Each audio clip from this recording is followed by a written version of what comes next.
Baiklah, kami dari kelompok 8 akan mempresentasikan materi tentang balance scorecard. Tetapi sebelum masuk pada materinya, saya akan memperkenalkan anggota kelompok 8. Yang pertama ada saya, Sylvia Marani, dan yang kedua ada Anjeli Poluakan. Kita masuk pada apa itu balance scorecard.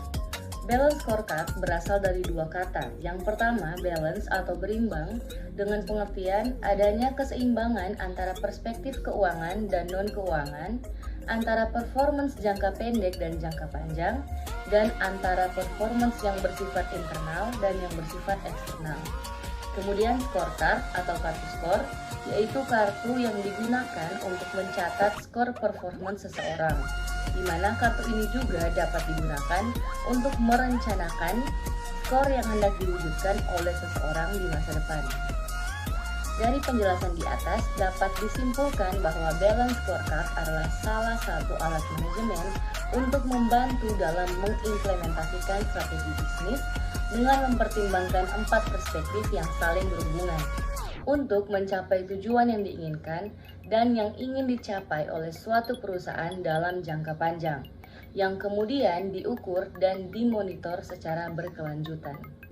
Nah, 4 aspek yang dimaksud dalam penjelasan tadi yaitu yang pertama financial perspective, yang kedua customer perspective, yang ketiga internal business perspective, dan yang keempat learning and growth perspective. Yang pertama kita akan membahas perspektif keuangan atau financial perspective.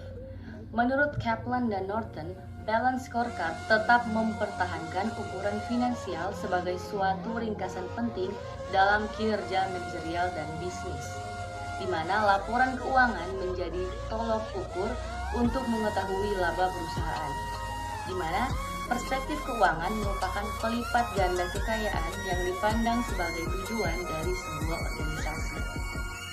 Selanjutnya, perspektif pelanggan atau customer perspective. Dalam perspektif ini, perusahaan perlu terlebih dahulu menentukan segmen pasar yang akan menjadi target bagi suatu organisasi. Kemudian mencari tahu kebutuhan apa yang dibutuhkan pelanggan saat ini.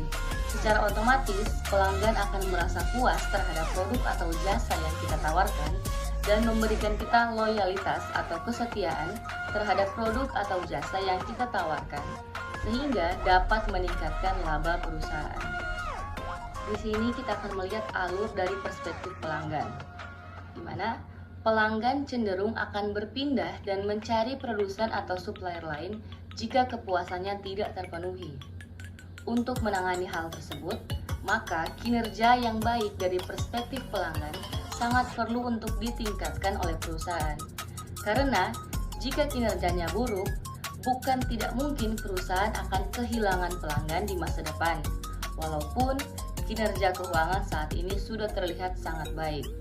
Oleh karena itu, produk dan jasa yang bernilai tinggi bagi pelanggan harus diciptakan untuk mencapai kinerja jangka panjang yang baik bagi perusahaan. Selanjutnya ada perspektif bisnis internal. Perspektif yang memiliki tujuan dan ukuran menerjemahkan strategi perusahaan yang ditujukan untuk memenuhi harapan para pemegang saham serta pelanggan. Dalam hal ini, manajemen mengidentifikasi proses bisnis internal yang kritis yang bisa diandalkan oleh perusahaan melalui seberapa baik perusahaan yang telah menjalankan bisnisnya, apakah produk dan jasa yang ditawarkan telah sesuai dengan keinginan pelanggan. Nah, perlu diingat, pendesainan perspektif ini penting dilakukan oleh mereka yang mengetahui secara mendalam atas misi perusahaan. Selanjutnya, perspektif pertumbuhan dan pembelajaran merupakan faktor pendorong yang penting dalam mencapai kinerja keuangan yang mengagumkan, kinerja dalam proses bisnis internal yang baik, serta kinerja yang memuaskan dalam perspektif pelanggan perusahaan. Pengetahuan, kemampuan, dan keahlian yang dimiliki oleh manajer dan karyawan merupakan intangible resource atau aset perusahaan. Dengan kata lain, perusahaan menyediakan infrastruktur, para pekerja, sistem, dan prosedur sebagai pendorong yang memungkinkan tujuan dan kinerja yang istimewa dalam 3 perspektif sebelumnya dapat tercapai. Nah, selanjutnya ada 2 keunggulan balance scorecard ini. Yang pertama, meningkatkan kualitas perencanaan, dan yang kedua, meningkatkan pengelolaan kinerja personil. Nah, selanjutnya ada 2 faktor yang memacu kebutuhan perusahaan untuk mengimplementasikan balance scorecard. Pertama, lingkungan bisnis yang sangat kompetitif dan turbulen. Yang kedua, sistem manajemen yang tidak pas dengan tuntutan lingkungan bisnis. Kemudian, mengapa perlu menerapkan balance scorecard? Karena yang pertama, mengimplementasikan visi dan misi organisasi. Yang kedua, meningkatkan kinerja organisasi. Yang ketiga, untuk rencana bisnis suatu organisasi atau perusahaan. Keempat, meningkatkan komunikasi organisasi visi dan organisasi. Dan yang terakhir, fokus pada kinerja masa depan. Itulah presentasi dari kelompok 8 tentang materi balance scorecard.